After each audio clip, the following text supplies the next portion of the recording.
Hi friends, I'm Tilak. You're watching Tech May Be Unique, and today we're going to see how to add music to your Instagram story. And if you're new to this channel, make sure to click on subscribe button below. We just quickly move on to the video. So how to add a music to the Instagram story is just going to show in this video.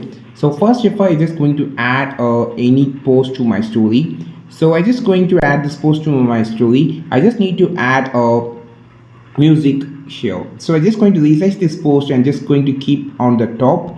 So click on this music symbol on the top. Now you can just search whatever the music you just needed. You can also browse from here directly or for you, and also you can just search the music from here. For an example, I just need music from rock music. So I just type as rock, and you can see a lot of rock music over here. You can just play and just click on this.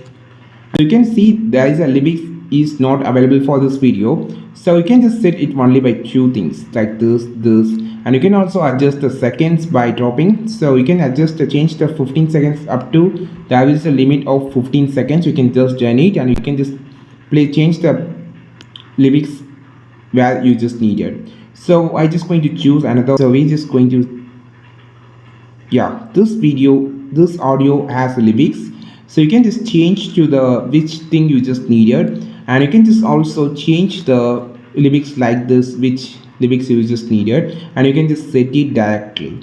So you can just place when how it's should be look like, and you can also change the color of the text by clicking on the top, and here you can just change to the other option also. So if you just need only music, you can just swipe to, you can see an option called music only, which you can just directly add only music. If this is how you just add music to your Instagram story. I think this video helped you a lot. Like this video, share this video, subscribe to this channel. We will meet our next video with the super valuable content. This is Tilak signing off from Tech May Be Unique. Have a wonderful day.